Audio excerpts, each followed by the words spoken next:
ہیں ان کے ہاتھوں میں بھی یہ مصیبت پہنچ گئی ہے، وہ لوگ بھی شیطان کے اسی مشن پر لگے ہوئے ہیں۔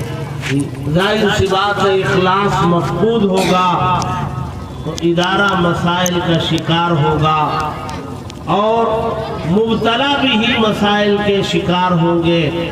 اخلاص کے ساتھ کام پر لگنے والوں کے ساتھ اللہ کی مدد ہوتی ہے، نصرت ہوتی ہے، اور غیب سے اللہ تبارک و تعالی ترقی کے راستے بناتے ہوئے چلے جاتے ہیں۔ کچھ دیر پہلے ناظم اجلاس نے سارے مجمع کو اکٹھا کیا، بٹھایا، کوشش کی انہوں نے کہ ماحول بنا کر کچھ دین کی بات کہنے سننے کا موقع فراہم کیا جائے، لیکن شاید مقصد وہ نہیں ہے، آنے والوں کا مقصد کچھ اور ہوتا ہے، وہ اپنے مقصد کے پیچھے لگتے ہیں۔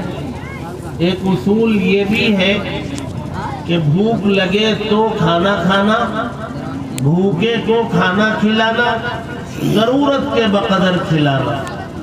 بھوک نہ ہو اور اس کو کھلایا جائے تو یہ بھی بے مصرف ہے، اور بھوک کے جتنی مقدار میں ہے مقدار سے زیادہ کھلایا جائے یہ بھی صحت کے لیے مضر ہے، بیماری کا سبب بنتا ہے۔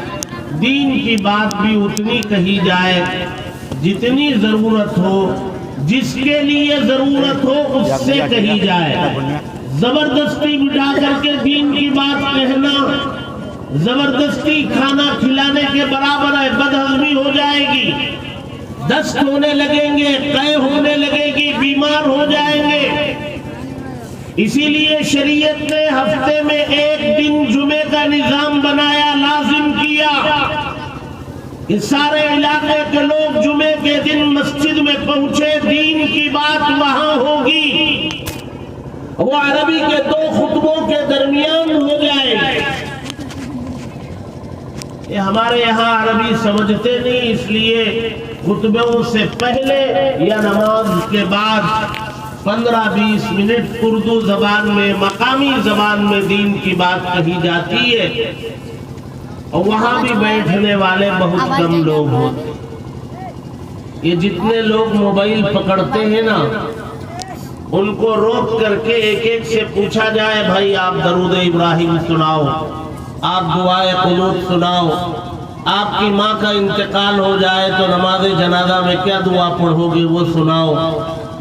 وہ آزو بازو دیکھنے لگیں گے، نہ درود ابراہیم یاد ہے، نہ ثنا یاد ہے، نہ دعائے قنوت یاد ہے، نہ ماں کے جنازے پر رکعت باندھ کر جو دعا پڑھی جانی چاہیے اس ماں کے لیے جس نے 9 ماہ پیٹ میں رکھا، 2 سال تک اپنے جگر کے خون کو دودھ کی شکل میں اس بچے کو پلایا، بھوکا رہ کر اس کو کھلایا، اور سردی کو برداشت کر کے اس کو اڑھایا، اسے کڑیل نوجوان بنایا۔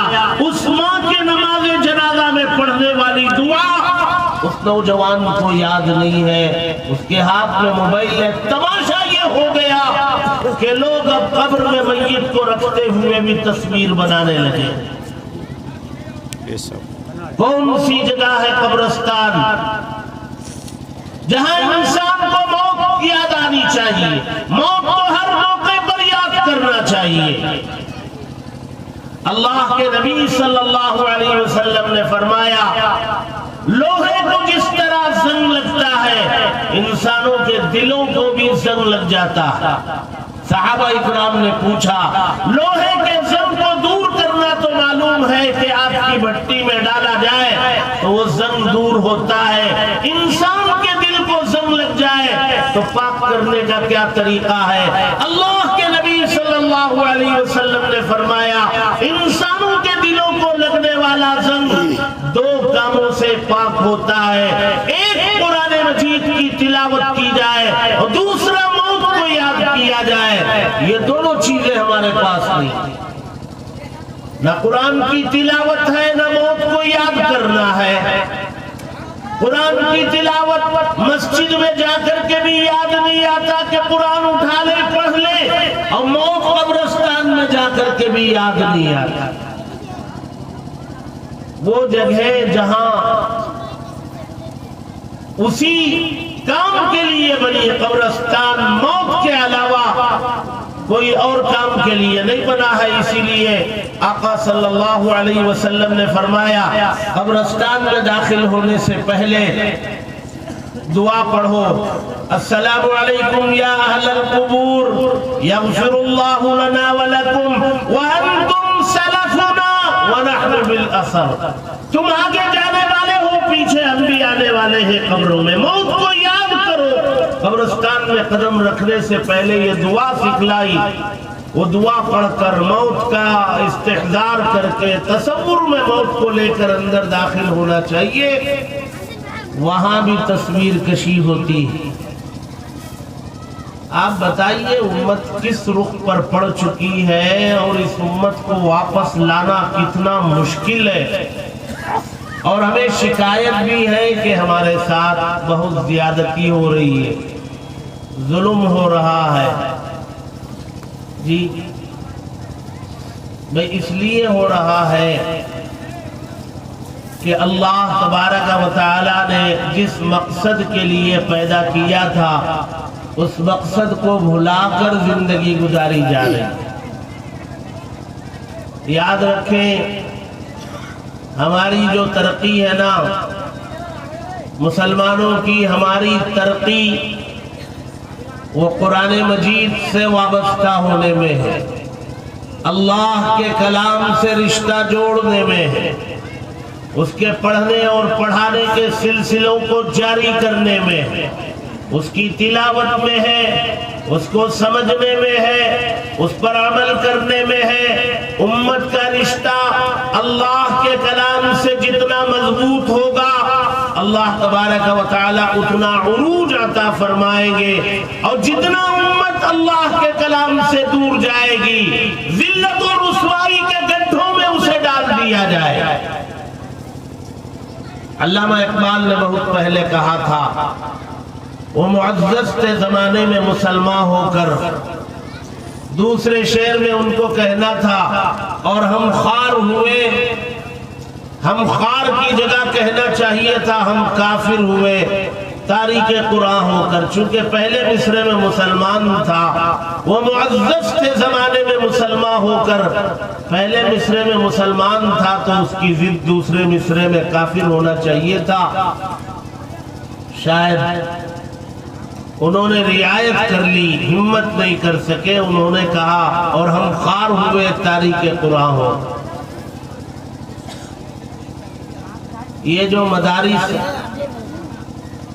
یہ مدارس آپ کا کنز العلوم، جس نے اپنی محنتوں کے نتیجے کو آپ کے سامنے پیش کیا، ادارے کی مجبوری ہے لوگوں کے سامنے اپنے محنتوں کے نتیجے کو پیش کرنا، ورنہ اپنے لوگ اپنے اداروں کے خلاف بولنا شروع کر دیتے، سازشیں شروع کر دیتے۔ یہ پتہ نہیں کیا کر رہے ہیں مدرسے میں، کتنا چندہ آ رہا ہے، کھا رہے ہیں، لوگ پل رہے ہیں، خاندان پل رہے ہیں، کوئی نتیجہ سامنے نہیں آ رہا ہے، کوئی پوچھنے والا نہیں ہے۔ ان لوگوں کی زبانوں کو بند کرنا، ان کو مطمئن کرنا ادارے کی مجبوری، اور اسی مجبوری کے تحت یہ جلسے منعقد کیے جاتے ہیں۔ نتیجہ آپ کے سامنے پیش کیا گیا، یہ 7 بچے حافظ قرآن ہوئے، اور تعجب اس پر نہیں ہے، تعجب اس پر ہے کہ 4 بچیاں بھی، اور اس لیے بھی تعجب ہے کہ یہاں ان بچیوں کے لیے دارالاقامہ نہیں۔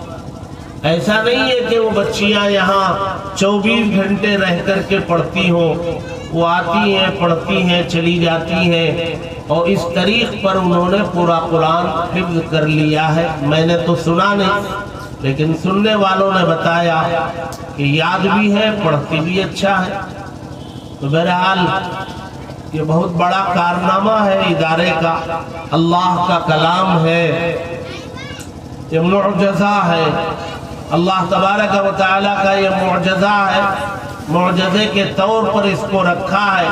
دنیا کی یہ واحد کتاب ہے اللہ کا کلام، جو لوگ بغیر سمجھے اس کو پڑھتے ہیں، اور پڑھنے والا کبھی اکتاتا نہیں، سمجھ میں بھی نہیں آتا، بغیر سمجھے پڑھی جانے